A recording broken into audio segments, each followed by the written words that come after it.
আসসালামু আলাইকুম। আমি engineer Jahangir Alam, civil engineers desk থেকে। আজ আমি আপনাদের বালির সেডিমেন্টেশন টেস্ট করে দেখাবো। বালির সেডিমেন্টেশন টেস্ট অনেক গুরুত্বপূর্ণ। যদি কোনো বালিতে 8%-এর বেশি কাদা বা কাদা থাকে, তাহলে সে বালি ধরে নিতে হবে কোয়ালিটিফুল না। যদি কোনো বালিতে 8%-এর কম কাদা বা মাটি থাকে, তাহলে বুঝতে পারবেন সে বালিটা কোয়ালিটিফুল। তো আজকে আমরা দুইটা বালির স্যাম্পল নিয়ে সেটা সেডিমেন্টেশন টেস্ট করব, দেখব কোন বালিতে কতটুকু সেডিমেন্ট থাকে।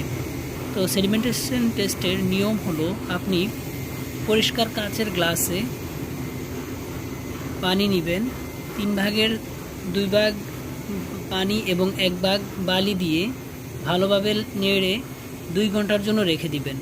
2 ঘন্টা পর আপনি দুইটা গ্লাস কম্পেয়ার করবেন, দেখবেন উপরে একটা মাটির লেয়ার তৈরি হবে, যেটা অরিজিনাল বালি সেটা নিচে বসে যাবে, আর উপরে কাদা মাটিগুলো উপরে লেয়ার হিসাবে বসে যাবে। আমি আমার ভিডিওর শেষে সেটা আপনাদের দেখাবো যে কিভাবে কাদা মাটিগুলো বসে থাকে। দুইটি স্যাম্পল আমি সুন্দরভাবে নিয়েছি। দেখুন কি সুন্দর, উপরে এই বালিটাতে কাদা জমে গেছে। দেখুন স্যাম্পল 1 এবং স্যাম্পল 2 দুইটা পার্থক্য আপনারাই বুঝতে পারবেন।